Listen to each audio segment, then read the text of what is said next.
Hey everyone, welcome and welcome back to my Pearl Medical YouTube channel. This video is all about that 120 days are left for the NEET 2026 and you have to do more hard work and more efficient for the rest of 120 days so that you can crack NEET 2026. And please guys watch till the end this video is for all जिनका score 300 400 500 आ रहा है या जो 500 से above score कर रहे हैं। तो ये वीडियो सबके लिए है और ये बहुत हेल्पफुल वीडियो होने वाली है। Please watch till the end और अप्लाई करना ज़रूरी हेल्पफुल होगा क्योंकि मैंने किया था। एंड मैं इस वीडियो को 2 पार्ट में बनाऊंगी। जो कि 500 से नीचे स्कोर कर रहे हैं उनके लिए ये वाला वीडियो है। नेक्स्ट पार्ट इसका आएगा for the students who are scoring more than 500। ठीक है। So what you have to do and how to do it, just write it on a paper. I'm telling you. So आपको क्या करना है, pen और paper पे एक ए group बनाना है और एक बी ग्रुप बनाना है। ए ग्रुप उन चैप्टर्स के लिए जो आपके हो गए हैं, कंप्लीट हो गए हैं। आई एम टॉकिंग अबाउट कि आपके हो गए, नॉट कि कोचिंग में हो गए, क्योंकि कोचिंग में वो चैप्टर हो जाता है और टीचर्स करा देते हैं, बट वो हमारे नहीं होते। टेस्ट भी हो जाता है इवन उन चैप्टर्स का, बट हमारे नहीं होते। हमारे से कहने का क्या मतलब है, लाइक होता है ना कि हमने डिसाइड किया होता है कि नोट्स रिवाइज करने हैं, इस मॉड्यूल के क्वेश्चंस करने हैं, फिर ये चीज़ें करनी है। वो सब जो आपने डिसाइड किया हुआ वो हो गया है, देन वो चैप्टर कंप्लीट हो चुका है। तो आपने उसकी ए लिस्टिंग कर दी। बी लिस्टिंग में जो आपके बैकलॉग है, आधा पोर्शन किसी चैप्टर का है, तो मेंशन देयर कि इस चैप्टर का आधा पोर्शन मेरा वीक है या इस चैप्टर का ये वाला टॉपिक मैंने नहीं किया है और कोई चैप्टर्स जो हुए ही नहीं है। ऐसे करके आपको बी में उन सबको डालना है जिसका कुछ पोर्शन लेफ्ट है, कोई पार्ट वीक है या कोई पूरा चैप्टर ही है। ए में सिर्फ उसको डालना है जो कंप्लीट हो गया है। सो ए और बी आपकी 2 लिस्टिंग कंप्लीट हो गई।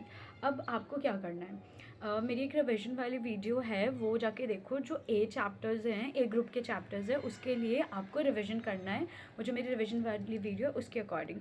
और बी वाले ग्रुप को आपको धीरे धीरे कंप्लीट करते जाना है। पहले आपको बी वाले ग्रुप में से वो चीज़ें कंप्लीट करनी है जिसका कुछ पोर्शन वीक है या कोई पार्ट आपको नहीं आता, ताकि वो जल्दी हो जाएगा तो उसको वापस आप ए में डाल पाओ। और फिर जो पूरे चैप्टर्स का है उसको आपको कंप्लीट करना है। ठीक है। तो इस तरीके से जो बी के चैप्टर्स है वो ए में मूव ऑन करते जाएंगे, तो आपको देखोगे कि बी का भी कम होता जा रहा है एंड ए में चीज़ें बढ़ती जा रही है। और ए में कैसे चीज़ें कम होंगी वो मैं भी बताने वाली हूँ। सो बी का समझ आ गया। अब ए के लिए क्या करना है, ए वाले चैप्टर्स के लिए। सो ए वाली लिस्टिंग के लिए रिवीजन 1 कर लिया उस वीडियो को देखने के बाद। अब रिवीजन 2 कैसे करना है, जब आप रिवीजन 1 करोगे तो कुछ चंक ऑफ क्वेश्चंस रेडी हो जाएंगे हर चैप्टर से। लाइक लेट्स से कि फिजिक्स का एक चैप्टर है, केमिस्ट्री का है और बॉटनी और जू, मतलब बायो के 2 चैप्टर्स हैं। तो इस तरीके से आपके पास कुछ क्वेश्चंस की लिस्ट है। अब जब आप रिवीजन 2 कर रहे हो फॉर द ए के लिए, मैं अभी जितनी भी बातें बताऊंगी सिर्फ ए के लिए बताऊंगी। बी का मैं आपको क्लियर कर चुकी हूँ कि कैसे चीज़ें करके उसको ए में डालना है। सो करना क्या है कि जैसे आपने 4 चैप्टर डिसाइड कर लिया कि मैं ये चैप्टर्स मतलब रिवाइज करने वाली हूँ। सो जो आपने 4 चैप्टर डिसाइड किए, ठीक है, तो उनमें से आपको जैसे फिज़िक्स के 60 क्वेश्चन हो सकते हैं उस चैप्टर में से जो आपने रिवीजन 2 के लिए रखा है। ऐसे ही वेरी कर सकता है हर सेक्शन के लिए क्वेश्चंस, पर आपको सिर्फ 45 क्वेश्चंस ही डिसाइड निकालने हैं। लाइक फिजिक्स के उस चैप्टर के सिर्फ 45 क्वेश्चन ये हैं, केमिस्ट्री के 45 क्वेश्चन एंड बायो के 90 क्वेश्चन ये हैं। अब आपको एक टाइम स्लॉट डिसाइड कर लेना है, लाइक मॉर्निंग का, इवनिंग का, जिस भी टाइम आपको कंफर्टेबल हो। तो 2.5 आवर्स डिसाइड कर लेने हैं, 3 आवर्स नहीं, क्योंकि उस टाइम पे जब आप नीट दे रहे होते हो 180 क्वेश्चन के लिए 3 आवर्स होते हैं, तो आपको OMR फिलिंग भी करनी होती है, देन सिग्नेचर्स है, क्योंकि वो पूरे सिलेबस से आता है। तो आपको माइंड जो है हर एक चैप्टर पर मूव ऑन करना होता है, तो टाइम टेकिंग हो जाता है। बट अभी तो आप हर एक सब्जेक्ट के एक चैप्टर से डील कर रहे हो, तो सिर्फ 2.5 आवर्स देने हैं। इनफैक्ट ये 2.5 आवर्स अभी और रिड्यूस होगा, मैं बताऊंगी करना क्या होगा और कैसे करना होगा। बट अभी के लिए सिर्फ ये कि आपने 45 क्वेश्चंस हर सब्जेक्ट से निकाल लिए एंड देन एक टाइम स्लॉट डिसाइड किया है। सो इससे होगा क्या कि 180 क्वेश्चंस आपके प्रिपेयर हो जाएंगे और आपको बस वो करने हैं। कई बार ऐसा होगा कि एक ही चैप्टर से 45 क्वेश्चन निकाल रहे हो, लेट्स से फिजिक्स में, और कई बार ऐसा होगा कि जब आपने 180 क्वेश्चन का चंक बनाया है तो आपको केमिस्ट्री के 2 चैप्टर्स इन्वॉल्व करने पड़ेंगे, 45 क्वेश्चन बन जाए।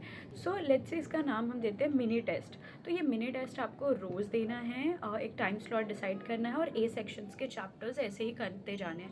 रिवीजन होगा। दूसरा जो बी वाले चैप्टर्स है वो इसमें आते जाएंगे। सो ये मिनी टेस्ट वाला मेथड फॉलो करो। मिनी टेस्ट आपको रोज़ देना होगा और देना ही चाहिए। और बेनिफिट्स क्या होंगे इसके, नंबर 1 इज़ कि आपका रिवीजन होगा, बहुत अच्छे तरीके से रिवीजन होगा।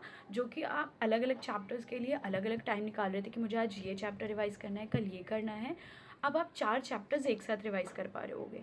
दूसरी चीज़, एक एग्ज़ाम प्रेशर फ़ील होगा कि आपको 180 क्वेश्चंस 2.5 आवर्स में करने हैं, तो वो चीज़ है। तीसरी चीज़, कई बार क्या होगा कि आप 4 चैप्टर के बजाय 5 चैप्टर भी कर लोगे, 6 चैप्टर्स भी कर लोगे, क्योंकि ज़रूरी नहीं है ना रिविज़न 1 में जो आपने क्वेश्चंस का चंक बनाया है वो हर चैप्टर से 45 ही निकले। किसी से 30 क्वेश्चंस भी निकल सकते हैं, दूसरे चैप्टर से आपको 15 फिर लेने पड़ेंगे। इस तरीके से एक बार में आप ज़्यादा क्वेश्चंस कर पा रहे होगे। और चौथी चीज़ की ये है, जब आप ये कर रहे होंगे तो आप देखो कि एक स्लॉट है 2.5 आवर्स का, उसमें आपने 180 क्वेश्चंस ऑलरेडी कर लिए हैं, ठीक है। उसके बाद जो आपका पूरा दिन है उस टाइम पे आप और क्वेश्चन प्रैक्टिस कर रहे हो उन चैप्टर्स के जो अभी आपका चल रहा है या जो बैकलॉग में आपने बी सेक्शन में डाला हुआ है उसके और क्वेश्चन प्रैक्टिस कर रहे हो, तो आप इमेजिन कर पा रहे हो कि एक दिन में आप कितने ज़्यादा क्वेश्चन कर सकते हो। फिफ्थ चीज़ क्या होगी कि इससे आपकी एनालिसिस इंप्रूव होगी, क्योंकि जब आप टेस्ट देते हो कोचिंग में वो बहुत टाइम स्पेंड के बाद होती है, लाइक 10 डेज़ 15 डेज़ और समहाउ किसी वेरी कर सकता है।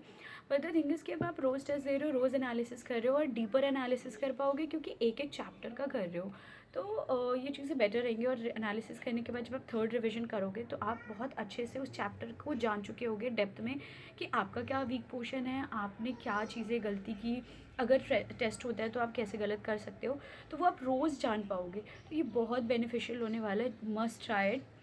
ये मिनी टेस्ट फॉर्मूला या मिनी टेस्ट मेथड ज़रूर अप्लाई करना चाहिए और करो गाइस। और एक दिन में तो ये बहुत हेक्टिक लगेगा, लाइक अगर आपसे 180 क्वेश्चंस का नहीं हो पा रहा है मिनी टेस्ट, तो आप सिर्फ 15-15 कर लो फ्रॉम ईच सब्जेक्ट। 15-15 के बाद आप उसको 20-20 25 ऐसे करके 45 तक रीच करो, बट करना स्टार्ट करो। 1 वीक आप 15 का कर लो, देन नेक्स्ट वीक आप 20 का कर लो, ऐसे करके 45 तक रीच करो। 2 महीने आप ये मिनी टेस्ट वाली चीज़ करते रहो, और जब आप मिनी टेस्ट दे रहे होंगे तो जो आपका बी सेक्शन है उसमें से चैप्टर्स कर करके वापस से ए सेक्शन में डालते जाओगे, तो 2 महीने बाद देखोगे आप टेस्ट भी दे रहे थे, आपका रिवीजन भी हो रहा था इन ए सेक्शन वालों का, और बी सेक्शन की चीज़ें भी कंप्लीट करके ए में आ गई है। अल्टीमेटली 2 महीने में कंप्लीट किया जा सकता है सिलेबस बहुत अच्छे तरीके से with revision and with doing backlog and जो रेस्ट ऑफ द चैप्टर्स हैं। तो इसलिए मैं बोल रही हूँ कि जिनका स्कोर 300 400 500 आ रहा है वो ये मेथड अप्लाई करो, सब हो जाएगा guys. Revision and like backlog and chapters जो बच गए सब हो जाएगा। और मिनी टेस्ट आपको वो एग्ज़ाम प्रेशर, वो साइकिल की पहले बायो करनी है, केमिस्ट्री करनी है, चीज़ें कैसे हैंडल करनी है, एनालिसिस बेटर वे में कैसे करना है, वो सब आपको सिखा देगा। तो जब फुल सिलेबस आएगा ना, आप प्रिपेयर्ड रहोगे।